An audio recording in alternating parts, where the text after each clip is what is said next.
अस्सलाम वालेकुम नाज़रीन, मैं हूँ सीमल हाशमी और 2022 बिल्कुल अपने इख्तिताम पर पहुँच गया है। 2022 में हमेशा आप डिस्कस करते हैं साल के आखिर में कि उस पूरे साल में क्या क्या हुआ क्या नहीं। आज का प्रोग्राम राबी अर्बन डेवलपमेंट अथॉरिटी के हवाले से है कि रूडा ने 2022 में अब तक क्या क्या डेवलपमेंट्स की हैं, कौन से प्रोजेक्ट्स हैं जिन पर काम हो रहा है, असल में राबी अर्बन डेवलपमेंट अथॉरिटी है क्या और किस तरह से ये लाहौर का न सिर्फ नक्शा बल्कि जिसे आम अल्फाज में कहा जाता है किस्मत बदलने जा रहा है, उस पर बात होगी। और हमारे ऐसे दो रिपोर्टर्स मौजूद हैं जो एक तो अभी कवर कर रहे हैं और उनके तमाम प्लान्स और डिस्कशंस खबरों की सूरत में आप तक पहुंचाते हैं, और हमारे साथ एक ऐसे रिपोर्टर मौजूद हैं जो शुरू से लेकर अब तक न सिर्फ रूडा को कवर करते रहे बल्कि उसकी हर चीज़ के हवाले से इंफॉर्मेशन भी रखते हैं, फ्यूचर प्लान्स के हवाले से भी बात करते हैं। तो इस पूरे प्रोजेक्ट का एक तज्जियाती प्रोग्राम जो है वो आज बनाम सरकार में आपके सामने रखेंगे। दुर्र नायाब हमारे साथ मौजूद है, उन्हें खुशामदीद कहेंगे। अस्सलाम वालेकुम। अस्सलाम। क्या हाल है? बहुत शुक्रिया। आपने बड़ी मेहनत किया है इस हवाले से कि जब लोगों को पता भी नहीं था कि ये है क्या, तो आपने उनको ना बड़े आसान अल्फाज में समझाने की कोशिश की है कि किस तरह ये लाहौर और लाहौरियों के लिए एक बेहतरीन प्रोजेक्ट होगा। इसी के साथ हमारे साथ जो रिपोर्टर मौजूद हैं जो आजकल रूडा को कवर कर रहे हैं और बड़ी अच्छी अच्छी खबरें हमारे सामने ला रहे होते हैं। अच्छी मैं इसलिए भी कह रही हूँ, थोड़ी सी सेल्फिश हो रही हूँ क्योंकि अभी रिसेंटली जो उन्होंने खबर दी है वो बड़ी अच्छी है कि सहाफ़ी कॉलोनी के लिए ज़मीन को भी के लिए भी रूडा को ऑन बोर्ड लिया जा रहा है और उस पर भी प्रोजेक्ट हो रहा है। बसाम सुल्तान हमारे साथ मौजूद हैं। अस्सलाम वालेकुम बसाम। जी वालेकुम। क्या हाल है आप? अल्हम्दुलिल्लाह। ठीक है आप? अभी आजकल आप खबरें दे रहे हैं कि रूडा ने ये कर दिया ये कर दिया, तो वो तमाम चीज़ें जो है वो हम सामने रखेंगे। तो सबसे पहले हम दुर्र नायाब आपसे शुरू करेंगे कि रावी अर्बन डेवलपमेंट अथॉरिटी असल में ये प्रोजेक्ट है क्या, ज़रा एक दफ़ा फिर से रिमाइंड करा दें हमें। अच्छा, आपको बुनियाद से बताता हूँ। एक्चुअली आपको अब सबको पता तकरीबन ये कि साबिक़ वज़ीर-ए-आज़म नवाज़ शरीफ साहब का मनसूबा था और वो चाहते थे कि लाहौर शहर में जिस तरह वो बाहर के ममालिक में हम जाते हैं, लंदन में जाएँ, दरियाए टेम्स के किनारे बहुत खूबसूरत कमर्शियल एवेन्यूज़ हैं, रेजिडेंशियल एवेन्यूज़ हैं, इसके अलावा बहुत सारे तफरीही मकामात हैं। वो ये उस वक्त उनका ख्याल था, ये बात है बिल्कुल आगाज़ की, अगर मैं बात करूँ 2001-2000 के तकरीबन राउंड, बहुत पुरानी बात, वो सोचा करते थे। फिर जब उनकी हुकूमत शहबाज शरीफ साहब की आई, परवेज़ इलाही साहब की हुकूमत और मुशर्रफ साहब के दौर के एरा के बाद 2008 में 2008 में उस वक्त उन्होंने बाकायदा इसका एक फ़िज़िकल प्लान किया वहाँ पे मौके पे। मुझे अच्छी तरह याद है, मैं यूनिवर्सिटी में था उस वक्त, लेकिन चूँकि हम सहाफ़त पढ़ रहे थे तो हमें उस वक्त बड़ा इंटरेस्ट होता था कि क्या चल रहा है। ऑन रिकॉर्ड है। जी, उस वक्त बड़ा खूबसूरत वहाँ पे कनोपी लगाई गई, शहबाज शरीफ साहब ने बड़ा अरेंजमेंट किया और बड़ी खूबसूरत एक 3D मूवी बनाई गई। नवाज शरीफ साहब उस वक्त कुछ नहीं थे, वो आए वहाँ पे आके उन्होंने पूरा फिज़िकल एक ब्रीफिंग ली और उसके बाद ये मनसूबा उन्होंने बाकायदा कहा जी कि ये तो चलना है। फिर वहाँ से चल पड़ा इस रिश्ता। फिर आगे आहत चीमा साहब DGLD आए, उनको ये टास्क दिया गया कि रावी बनाएंगे। उन्होंने एक इंटरनेशनल कंपनी हायर की, माइन हार्ट्स कंपनी थी, उसको हायर किया बड़े अच्छे खासे मुआवजे पे। उन्होंने इसकी प्लानिंग करनी थी, ये सिंगापुर की कंपनी थी।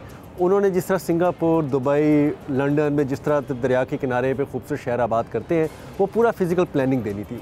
प्लानिंग हुई, बनाई गई, हुकूमतें आती रहीं, हुकूमतें जाती रहीं। बहरहाल इस मनसूबे की सबसे बड़ी खासियत ये थी कि तमाम हुकूमतों के लिए काबिल कबूल था और ख़ास तौर पे साबिक़ वज़ीर-ए-आज़म इमरान खान वैसे तो बहुत तनकीद करते हैं, लेकिन जितना पॉजिटिव रोल उन्होंने इस मनसूबे को मार्केट किया तो हम खुद हैरान रह गए, क्योंकि चूँकि ये उनके सियासी हरीफ का मनसूबा था, इसमें तो कोई शक नहीं है।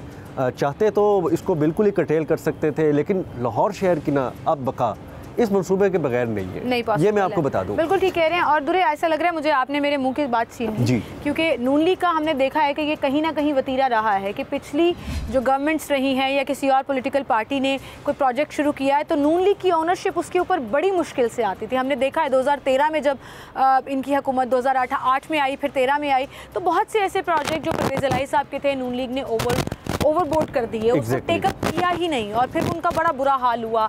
लेकिन PTI को ये क्रेडिट ज़रूर जाता है कि उन्होंने ना सिर्फ इन प्रोजेक्ट्स को ऑन बोर्ड लिया बल्कि उनको परसू भी किया, वो चाहे रूडा हो, वो चाहे हेल्थ कार्ड की फैसिलिटी हो। अब चाहे क्रेडिट लेते रहें, रूडा का ले लें या हेल्थ कार्ड का ले लें, लेकिन प्रोजेक्ट तो पिछली हुकूमतों से नहीं। देखिए, जो बात बनती है, अगर इमरान खान साहब की बात की जाए तो उनको डेवलपमेंट में बहुत एतराज़ होता था। वो अपनी कैंपेन करते थे जी कि नहीं, लाहौर पे सारा पैसा लगा दिया गया, या आप देखें जी बाकी शहरों का हक मार दिया गया। लेकिन जब वो खुद आए वज़ीर-ए-आज़म तो उनको समझ आया कि लाहौर शहर सिर्फ लाहौर शहर नहीं है, ये तेज़ी से बढ़ता हुआ एक आबादियों का शहर है, जिसमें आबादी अब तकरीबन 2 करोड़ लगभग जो है वो शहरियों के होने के करीब है जी। आप लाहौर शहर को कितना और कंजस्टेड करेंगे? लाहौर शहर के अंदर जो बुनियादी तौर पर लाहौर शहर का अर्बन एरिया है, उसमें रिहाइश के लिए जगह ख़त्म होती जा रही हैं। आपको नया शहर आबाद करना ही करना है, चाहे आप वो रावी के इस साइड पे कर लें या रावी के दूसरी जानिब शेखुपुरा की तरफ बढ़ा लें। अब आपके पास सूटेबिलिटी क्या थी?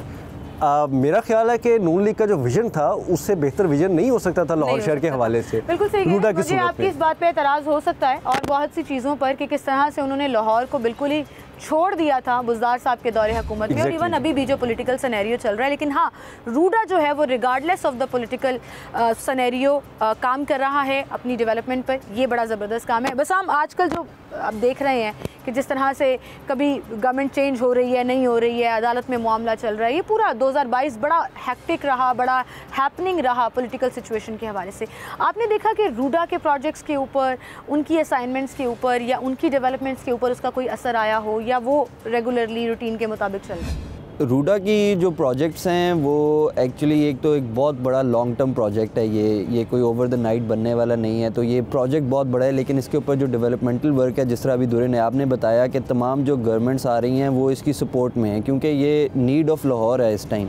क्योंकि लाहौर के अंदर जिस तरह हम देख रहे हैं, ये डेली के बेसिस पे जो एयर पोल्यूशन है, एयर क्वालिटी इंडेक्स जो है वो गिरता जा रहा है। आपको हमारे पीछे भी नज़र आ रहा है, बिल्कुल स्मॉग इतनी ज़्यादा जो है वो हो चुकी है। उसकी सबसे बड़ी बुनियादी वजह जो है वो हम लोगों का जो ग्रीन कवर है वो बिल्कुल कम होता जा रहा है। तो ये रूडा के अंदर जो हम देख रहे हैं कि ये लोग 60% जो इनका प्लान है कि हम लोग जो अपना ग्रीन कवर है उसको हम ग्रीन बेल्ट्स की सूरत में, फॉरेस्ट की सूरत में जो है हम नया शहर जो बनाने जा रहे हैं वहाँ पर हम ग्रीन कवर देंगे ताकि जो माहौलियाती तब्दीलियाँ हैं इससे हम निपट सकें। अच्छा, ये जो एक मिसकॉन्सेप्शन था कि रूडा कंक्रीट का एक शहर बनने जा रहा है जिसमें ग्रीन बेल्ट्स और कम हो जाएंगी, ग्रीनरी और कम हो जाएगी, वो बिल्कुल गलत है। वो बिल्कुल गलत है। 60% इनका प्रोजेक्ट जो है वो ग्रीनरी के ऊपर डिपेंड। जी, 60% जो इन लोगों की तमाम जो इन लोगों का कवर होगा वो ग्रीन कवर होगा। जिस तरह हम पहले भी देखते थे कि मॉडल टाउन भी जब डेवलप हुआ था तो उसके अंदर 60% जो है वो ग्रीन कवर था, लेकिन ओवर द ईयर्स जो है वहाँ पर रेजिडेंशियल एरिया में जो है उसको तब्दील होता रहा। लेकिन अब ये जो रूडा अथॉरिटी इन लोगों ने बनाई है,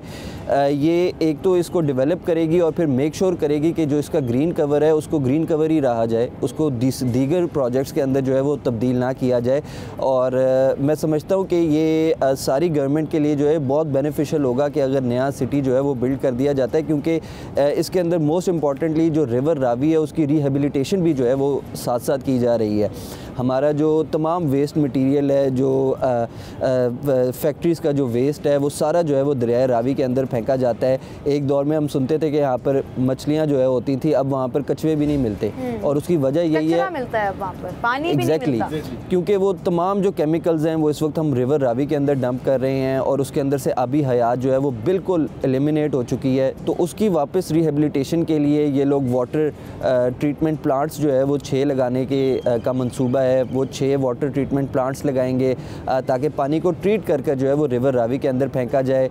मज़ीद भी जो नहरी पानी आ रहा है उसको भी डाइवर्ट किया जाएगा ताकि रिवर रावी को मुकम्मल तौर पर रिहेबिलिटेट किया जाए। और उसके साथ साथ जो है 46 किलोमीटर्स के ऊपर जो है वो ये river Ravi urban development city जो है इस प्रोजेक्ट से एक और बड़ा फ़ायदा जो मैंने ओवरऑल शोज़ किए हैं रूडा पर वो ये भी होगा कि सैलाब के दिनों में जब हम अक्सर कहते हैं कि इंडिया का डैम भर जाए तो वो पानी छोड़ देते हैं और विदाउट एनी वार्निंग छोड़ देते हैं, जिससे सैलाब का खदशा भी पैदा होता है। तो उसको कंट्रोल करने में भी जो एक वहाँ पर रेजर्वायर्स बनेंगे वाटर के, वो बहुत ज़्यादा हेल्पफुल होंगे। ख़ास तौर पर तब जब मैं और दुरे हम मॉर्निंग शो भी किया करते थे। दुरे आपको याद होगा कि हमारा बड़ा फेवरेट टॉपिक होता था कि लाहौर का सतह ज़मीन से पानी हर साल नीचे जा रहा है और ये इस कदर ख़तरनाक सिचुएशन है कि एक जुमला मैं बोलती हूँ कि लाहौर कराची बनने जा रहा है जहाँ इस्तेमाल के लिए पानी भी शायद ख़रीदना पड़े।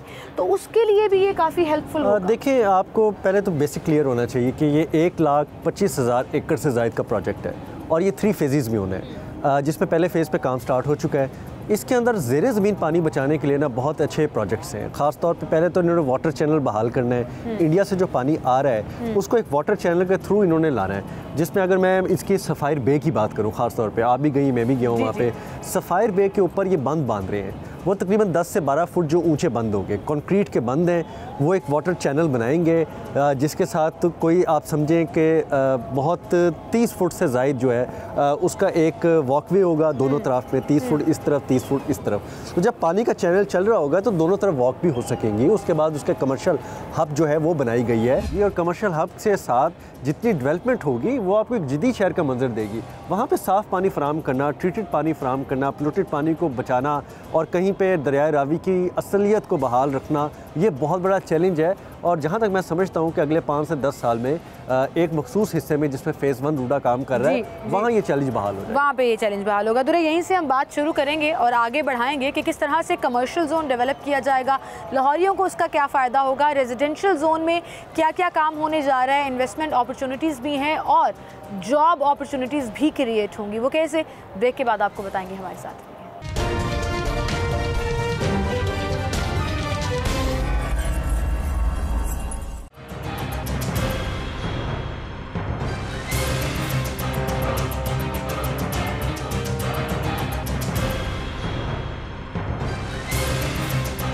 वेलकम बैक नाज़रीन, एक बार फिर से आपको खुशामदीद कहेंगे। कमर्शियल जोन की तरफ हम आने जा रहे थे रावी अर्बन डेवलपमेंट अथॉरिटी के प्रोजेक्ट में।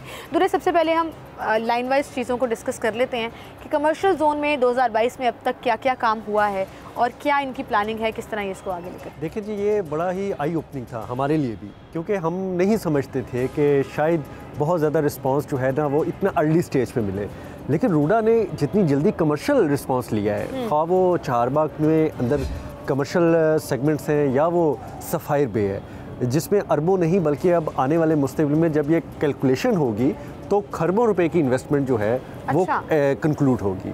तो उसमें इंटरनेशनल और डोमेस्टिक दोनों शामिल हैं। इंटरनेशनल और डोमेस्टिक दोनों शामिल हैं। और पाकिस्तान के नामवर ग्रुप्स का कंसोर्शियम जो है उसने उसमें बिड दी और उसके बाद उसके अंदर अपना काम स्टार्ट किया, जिसमें बहुत बड़े बड़े नाम हैं, जिसमें सफ़ायर ग्रुप है, गनी ग्लास है, फातिमा फर्टिलाइज़र है, आरिफ हबीब इन्वेस्टमेंट है।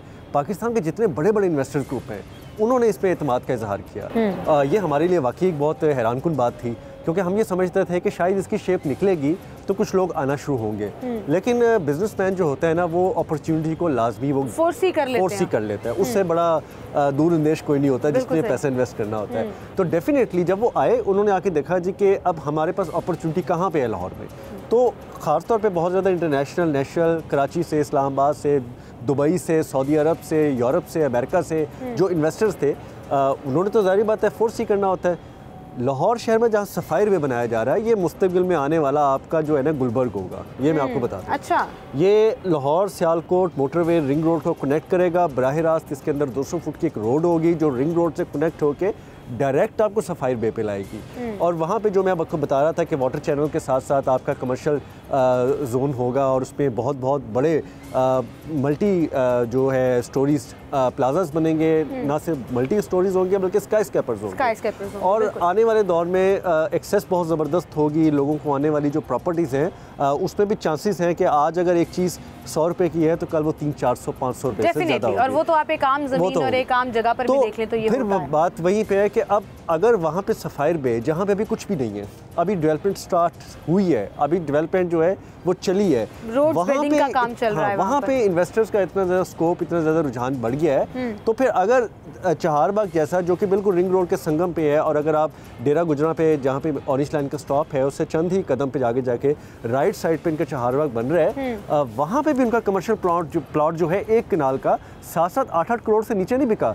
ये लाहौर शहर के अंदर की हालत होती थी। गुलबर्ग हो गया, आपका जौहर टाउन हो गया, आपका इकबाल टाउन हो गया। सच डेवलपमेंट तो लोग ना सिर्फ अपने पैसे के साथ ट्रस्ट करते हैं बल्कि वहाँ पर जो एग्जिस्टिंग इंडस्ट्रियल जोन है उन्होंने भी अपने एतमाद का इजहार किया। अब 2022 के अंदर इतनी जल्दी आपने मार्केट का कैप पकड़ना ये मामूली बात नहीं है। मैं सिर्फ इसलिए ये एनालिसिस कर रहा हूँ कि ये इन्वेस्टर्स को, फाइनेंशियल मैटर समझने वालों को पता लगेगा कि लाहौर शहर के अंदर जहां 20-25 सालों में खड़े हुए आज अब 1 साल के अंदर ही प्रोजेक्ट अनाउंस करके वहाँ पे खड़े हो जाते हैं, ये मामूली कामयाबी। बिल्कुल ठीक। और दुरे इसमें मैं एक चीज़ थोड़ी सी ऐड कर दूं, आपने कहा इन्वेस्टर्स को समझ आ जाती है, एक आम आदमी को भी समझ आ जाती है कि जब इन्वेस्टर इतने पैसे लगा रहा है, इतना कमर्शियल हब बनेगा, कंस्ट्रक्शन होगी, बिजनेस स्टार्ट होगा, इंडस्ट्रीज़ लगेंगी, तो डेफिनेटली जो एक बेरोज़गारी बहुत तेज़ी से बढ़ रही है, जो ये एक मसला एग्जिस्ट कर रहा है हमारे आसपास हम देखते हैं, उसको भी कवर करने में बहुत ज़्यादा मदद मिलेगी। बिसाम आपकी तरफ मैं आऊँगी, जैसे दुरे ने बड़े खूबसूरत तरीके से इसको एक्सप्लेन किया कि कमर्शियल जोन्स जो हैं वो ना सिर्फ बनेंगे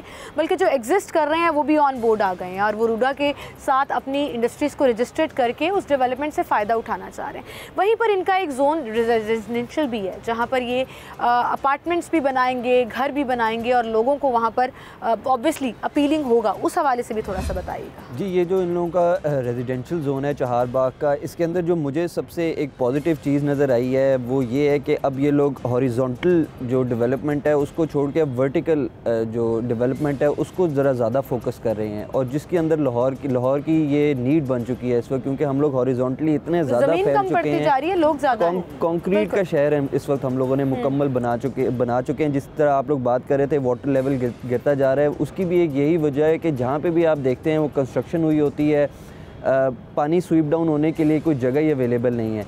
तो जो इन लोगों का रेजिडेंशियल जोन है उसके अंदर जितने जो प्लॉटिंग्स थी वो सारी जो है वो जिस तरह अभी दुरे ने आपने भी बताया, इतना लोगों का रिस्पांस अच्छा था कि वो मुकम्मल तौर पर जो है वो सारा बिक चुका है। साथ ही साथ अब इन लोगों ने जो है वो कोई 4 से 5 जो है वो बड़े कॉन्डोमिनियम फ्लैट्स जो है वो यहाँ पर बनाने हैं, बड़े बड़े अपार्टमेंट्स बनाए जाएंगे 1 बेड 2 बेड 3 बेड्स के, और उनकी भी जो है वो अभी नीलामी जो है वो जल्दी कर दी जाएगी।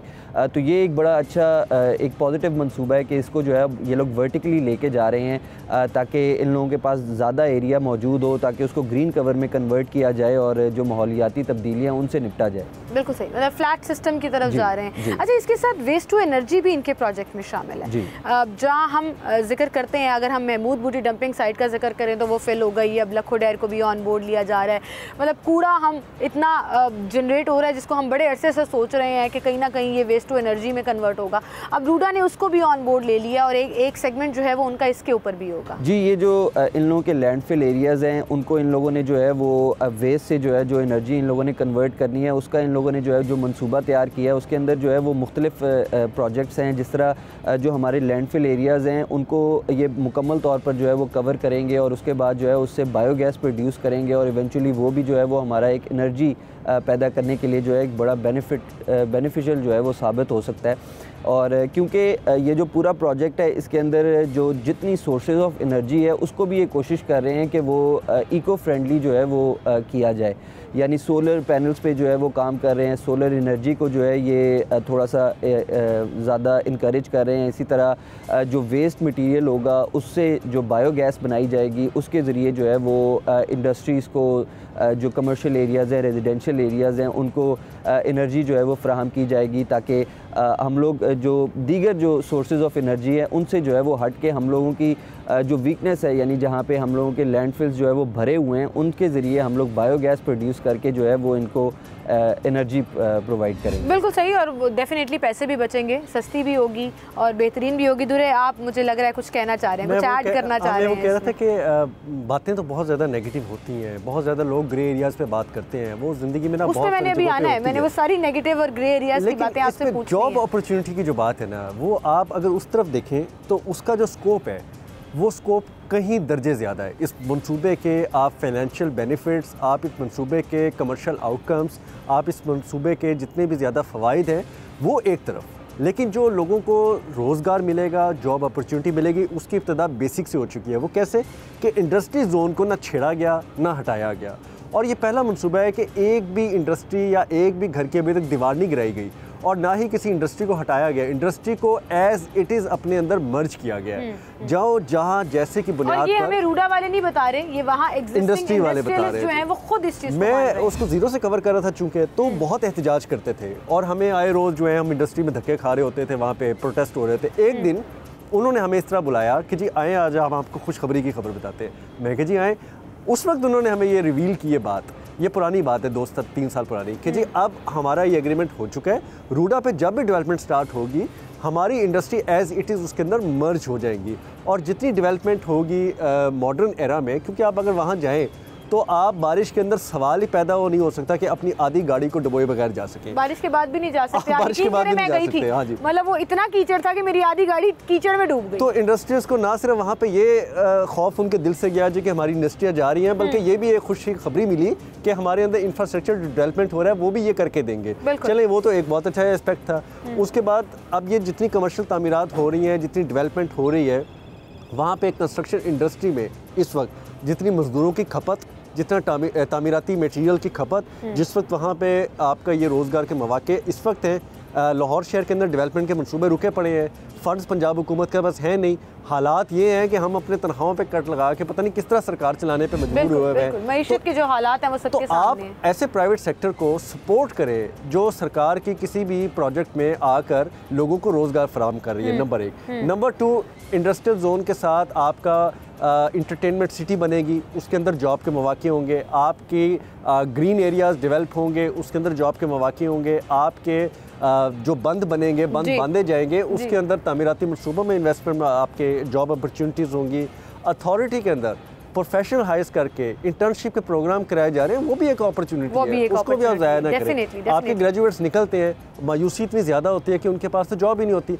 तो अपॉर्चुनिटी जितनी जॉब की, कारोबार की, मजदूरी की, आपके कमाने के होंगे, वो भी इसका बहुत वो आपने बिल्कुल सही कहा कि एक लेबर क्लास से लेकर एक ऐसी क्लास जो डिग्री लेकर हाथ में नौकरी ढूंढती है, उन सब के लिए अपॉर्चुनिटीज़ अवेलेबल होगी। और दुरे आपकी जो शुरू वाली बात थी ना, वो बिल्कुल ठीक थी कि नया गुलबर्ग बनने जा रहा है, फिर हम गुलबर्ग आने के बजाय ना वहाँ जाया करेंगे। और रिंग रोड के आसपास जो लोग रहते हैं ना, उनके लिए तो बड़ा ही फ़ायदा हो जाएगा कि रिंग रोड पर चढ़े और वहाँ पहुँच गए। बहरहाल जी, मुझे एक ब्रेक की तरफ जाना है, लेकिन उससे पहले हम जो ग्रे एरियाज़ का तस्करा कर रहे थे वो डेफिनेटली ज़रूर डिस्कस करेंगे। सोशल मीडिया के ऊपर और मुख्तलिफ जगहों पर जो है वो डिफरेंट टॉपिक्स को लेकर कहीं ना कहीं नेगेटिविटी भी फैलाई जा रही है। इस प्रोजेक्ट को लेकर बहुत से तनकीदी पॉइंट्स हैं जिनको हम डिस्कस ज़रूर करना चाहेंगे। एक छोटी सी ब्रेक लेते हैं, दोबारा हाजिर होंगे।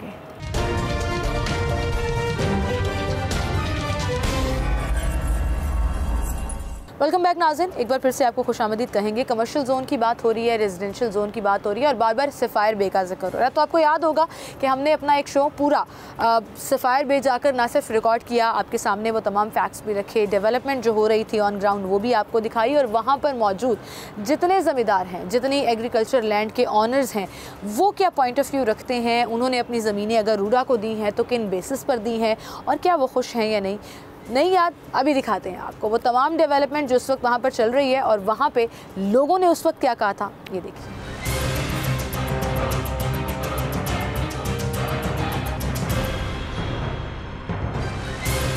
ਤੁਸੀਂ ਜ਼ਮੀਂਦਾਰ ਹੋ? ਹਾਂਜੀ। ਕਿੰਨੇ ਅਰਸੇ ਤੋਂ ਤੁਹਾਡੀ ਜ਼ਮੀਨ ਇੱਥੇ? ਮੈਂ ਕੋ 2-3 ਸਾਲ ਪਹਿਲੇ ਲਈ ਸੀ। ਕਿੰਨੀ ਜ਼ਮੀਨ ਸੀ ਤੁਹਾਡੀ? 12 ਏਕੜ। 12 ਏਕੜ ਤੇ ਉੱਤੇ ਕੀ ਕਰਦੇ ਹੋ? ਖੇਤੀਬਾੜੀ ਕਰੀ ਦੀ ਸੀ, ਠੇਕੇ ਦਿੱਤੀ ਸੀ, ਹੁਣ ਰੂਡਾ ਨੂੰ ਦੇ ਦਿੱਤੀ ਹੈ ਜੀ। ਖੁਸ਼ ਹੋ, ਮੁਤਮਈਨ ਹੋ? ਬਹੁਤ ਖੁਸ਼ ਹਾਂ। 40-40 ਲੱਖ ਰੁਪਇਆ ਮਿਲ ਗਿਆ। ਇੱਥੇ 10 ਸਾਲ ਤੱਕ ਨਹੀਂ ਸੀ ਹੋਣਾ, 100 ਸਾਲ ਤੱਕ ਨਹੀਂ ਸੀ ਹੋਣਾ। 10 ਕਿੰਨੇ ਦੀ ਖਰੀਦੀ ਦੀ ਤੁਸੀਂ? ਮਤਲਬ ਕਿੰਨਾ ਪ੍ਰੋਫਿਟ ਹੋਇਆ? ਐਗਜ਼ੈਕਟ ਨਾ ਵੀ ਦੱਸੋ। ਇਹ ਕੋ ਤਕਰੀਬਨ 4 ਲੱਖ ਦੀ ਖਰੀਦੀ ਸੀ। ਅੱਛਾ। ਤੇ 40 ਲੱਖ ਦੀ ਵਿਕ ਗਈ।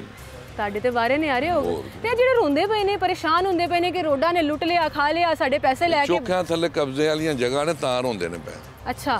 ਜਿਨ੍ਹਾਂ ਕੋਲ ਥੱਲਿਓਂ ਜਾਣ ਡਈ ਉਹਨਾਂ ਦੇ ਉਹ ਪਰੇਸ਼ਾਨ ਨੇ ਕਿ ਸਾਡੇ ਕੋਲ ਇੰਨੀ ਜ਼ਮੀਨ ਸੀ, ਵਾਹਨੇ ਸਾਂ 30-20 ਕਿੱਲੇ ਦੇ ਮਾਲਕ ਰਹਿ ਗਏ ਆ, ਉਹ ਤਾਂ ਪਰੇਸ਼ਾਨ। ਤੁਸੀਂ ਖੁਸ਼ ਹੋ? ਅਸੀਂ ਖੁਸ਼ ਹਾਂ। ਪੈਸੇ ਮਿਲ ਗਏ ਤੁਹਾਨੂੰ? ਮਿਲ ਗਏ। ਉਹ ਤਾਂ ਕਹਿੰਦੇ ਪਏ ਸੀ ਕਿ ਪੈਸੇ ਇਹਨਾਂ ਨੇ ਉਹਨੇ ਪੌਣੇ ਦਾਮੋਂ ਲੈਂਦੇ ਪਏ ਨੇ, ਰੇਟ ਨਹੀਂ ਸਹੀ ਲਾ ਰਹੇ। ਪੈਸੇ ਮਿਲ ਰਹੇ ਨੇ, ਫੈਲ ਦਿੰਦੇ ਨੇ, ਨਾਲ ਹੀ ਵਿਕ ਜਾਂਦੀ, ਉਹਨਾਂ ਦੇ ਡੀਲਰ ਨੇ ਅੱਗੇ।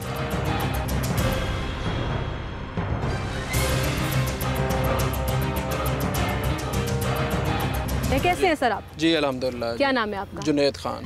जुनैद भाई, कितने अरसे से ज़मीन है आपकी यहाँ? मेरी कुछ 4-5 साल से यहाँ पे ज़मीन। अच्छा, आपने ली हुई? एग्रीकल्चर लैंड है आपकी? Agriculture land. और खुद काम कर रहे हैं उस पर? नहीं, वो भी इसी तरह ठेके पे दी हुई थी, खुद नहीं कर रहा। तो आपसे कांटेक्ट किया रूडा वालों ने? जी, रूडा की एक तो मुझे थोड़ी सी अवेयरनेस भी थी और इन्होंने कांटेक्ट भी किया, तो वो अभी एक्विजिशन में नहीं आई, लेकिन वो अभी जो मार्केट रेट होगा उसके ऊपर वो लोग खरीद लेंगे। ये अभी जो अवार्ड हुआ है उससे बाहर की ज़मीन है। अच्छा, आप इन्वेस्टर भी लग रहे हैं, जाहिर है आपकी अपनी ज़मीन है, तो आपने इन्वेस्टमेंट की हुई है? इन्वेस्टमेंट वैसे तो खैर मेरी मतलब एग्रीकल्चर ज़मीन होती है, मतलब ठीक है। तो मुझे थोड़ा सा एक्सप्लेन करिएगा कि इनका प्रोसीजर क्या होता है। मैं उनसे भी सवाल पूछ सकती थी, पर मैं चाह रही हूँ कि लोगों को और लाहौरियों को ज़रा समझ भी आए कि असल में इनका प्रोसीजर है क्या, किस तरह से ये ऑन बोर्ड लेकर आते हैं। इसमें एक तो अवार्ड वाली ज़मीन है जिसके अंदर, जिसकी तो दरिया के अंदर ज़मीन है, उसको एक डिफरेंट रेट पे मिलता है। डीसी रेट से ऊपर उसको 7 मरले की फ़ाइल मिल जाती है, और जो दरिया से बाहर की अवार्ड की ज़मीन है उसमें 15 मरले की फ़ाइल मिलती है, और डीसी रेट से ऊपर 15% उसको मिल जाता है। बिल्कुल सही। अच्छा, नॉर्मली ये भी कहा जाता है कि ज़मींदारों के लिए ना देयर एंड देन का कैश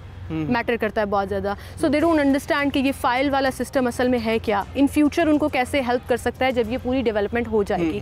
वो भी थोड़ा सा बताइएगा कि कैसे एक्सप्लेन किया गया। ये तो कॉन्फिडेंस है कि आप देखें, आपको एक फ़ाइल मिल रही है, मार्केट में वैसे भी बड़ी फाइल्स इशू हो रही हैं, लेकिन आपको एक फ़ाइल मिल रही है जिसके ऊपर गवर्नमेंट ऑफ पंजाब की स्टैंप लगी हुई है, एक अथॉरिटी की स्टैंप लगी हुई है, तो वो आई थिंक जो बाकी सोसाइटीज़ चल रही हैं उससे तो एक बड़ी स्ट्रॉन्ग स्टैंप है। तो एक उसमें सेफ्टी आई थिंक उससे बाकियों से तो ज़्यादा ही है। बिल्कुल सही। आपका इन प्रोसेस है अभी? आप मेरी इन प्रोसेस है, हाँ। कुछ एक्वायर हुई है जो अवार्ड वाली है, वो इन प्रोसेस है। उसके अलावा जो अवार्ड से बाहर है वो अभी होनी है। अच्छा, इनका एक प्रोक्योरमेंट का प्रोसेस भी है जिसमें वो आपके साथ डील करते हैं। नॉर्मली ये होता है कि किसी भी प्रोजेक्ट में जब आप कोई ज़मीन एक्वायर कर रहे होते हैं तो एक रेट तय कर लिया जाता है और सबको एक ही रेट दिया जाता है। लेकिन यहाँ पर मैं देख रही हूँ कि एक अच्छी चीज़ ये है कि ज़मींदार या जो लैंड ऑनर्स हैं उनको सेटिस्फाई किया जाए कि मतलब अगर लाख रुपए की ज़मीन है फॉर एग्जांपल, और ज़मींदार कह रहा है जी नहीं मैंने 1.25 लाख में देनी है, तो 1.25 लाख दिया भी जा रहा है, ऐसा हो रहा है। बिल्कुल। अभी जो अवार्ड वाली लैंड है वो तो एक उसका एक सेट रेट है, और वो भी जैसे पहले बताया कि मार्केट रेट से काफ़ी बेहतर है। लेकिन जो बाहर की ज़मीन है वो तो जब तक कोई निगोशिएट नहीं करेगा तो वो एक्वायर नहीं कर सकते उसको। बिल्कुल सही।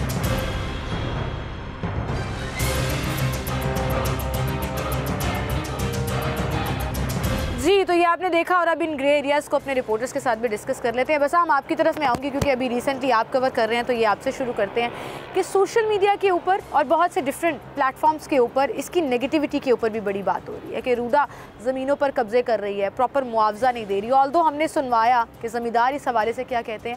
आपके ख्याल में ये क्यों हो रहा है, ये क्यों नेगेटिविटी फैलाई जा रही है अगर प्रोजेक्ट इतना पॉजिटिव है तो? देखिए, जब भी कोई प्रोजेक्ट शुरू होता है तो उसके कुछ एक तबका होता है जो उसके जो है वो अगेंस्ट काम कर रहा होता है, और मेरा ख्याल है ये वही लोग हैं जो एक्चुअली इस प्रोजेक्ट के जो है वो अगेंस्ट काम कर रहे हैं। जब हम लोगों ने रूडा के अथॉरिटी के लोगों से बात की तो उनका वैसे ही जो मंसूबा है उसके मुताबिक जो है वो इनका ये कहना है कि हम लोगों ने 40 to 60% लैंड वैसे ही जो है वो रिवर बेड की लैंड है जिसको इन लोगों ने जो है एक्चुअली डेवलप करना है। तो बहुत कम लैंड है, और जिस तरह इंडस्ट्रियल जोन है वहाँ के मामला जो है वो ऑलरेडी सॉल्व हो चुके हैं।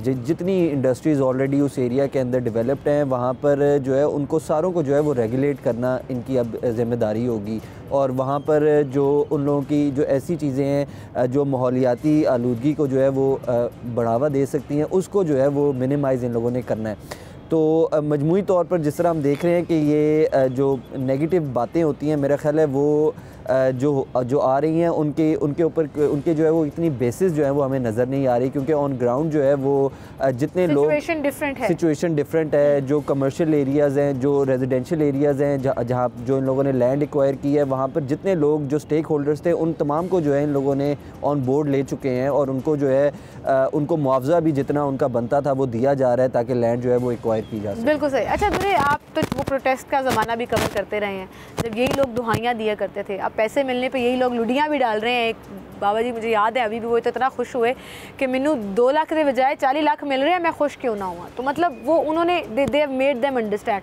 But one of the positive thing is रूडा is addressing all these critics. इस सब नेगेटिविटी को वो ना सिर्फ डिस्कस करते हैं बल्कि उनके आंसर्स जो हैं वो भी देते हैं। अच्छा, मैं इस लिहाज से रूडा एडमिनिस्ट्रेशन को अप्रिशिएट करूँगा क्योंकि मैं अथॉरिटीज़ कवर कर रहा हूँ, मैं DHE भी कवर कर रहा हूँ, मैं LDA भी कवर कर रहा हूँ, मुख्तलिफ डेवलपमेंट अथॉरिटीज़ को देख भी रहा हूँ।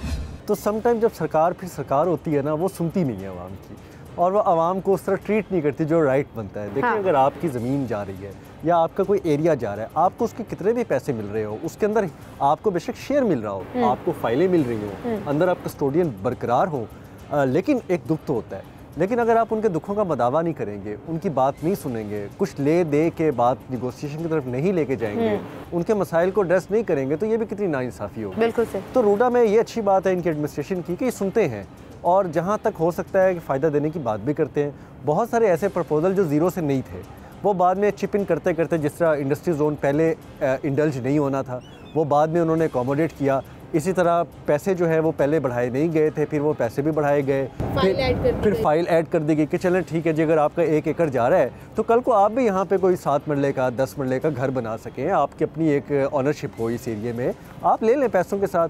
जो जोन आपका डेवलप होगा, जहाँ पे डिसमेंटलिंग होगी, चीज़ें कुछ टूटेंगी, कोई किसी के फार्म हाउसेज हैं, किसी के कुछ हैं, आप उसका जो इंफ्रास्ट्रक्चर डिसमेंटलिंग या इंफ्रास्ट्रक्चर रिहेबिलिटेशन जो चार्जेस हैं वो भी आप ले लें। ज़ाहिर बात है आपकी चीज़ एक डिस्टर्ब हो रही है, तो इस तरह की चीज़ें ऐड ऑन करना सिर्फ इसलिए था कि अथॉरिटी के पास राइट्स थे। अथॉरिटी को एम्पावर्ड किया गया था कि वो निगोशिएट करे, ना सिर्फ निगोशिएट करे बल्कि उनके दुखों का मदावा भी करे, जो कि किया गया।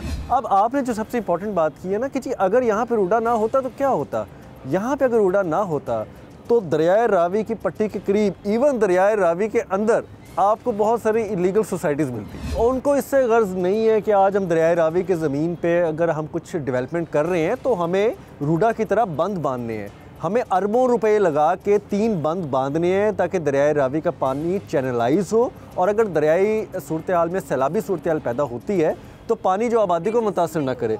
लेकिन सोसाइटी को क्या था जी, वो तो कहते थे कि हम औने पौने ज़मीनें लें ब्लैकमेल करके, अथॉरिटी भाग जाए यहाँ से, उसके बाद हम औने पौने बयाने करें, उसके बाद सोसाइटियाँ काटें और लोगों को धकेल दें एक ऐसी जगह पे ना जहाँ पे कोई प्लानिंग हो, ना जहाँ पे कोई रास्ते हों, ना जहाँ पे कोई इंफ्रास्ट्रक्चर हो, ना कोई कस्टोडियन हो, ना कोई किसी के ख़िलाफ़ क्लेम कर सके कि आपने हमसे ये वादा किया था, ये नहीं किया।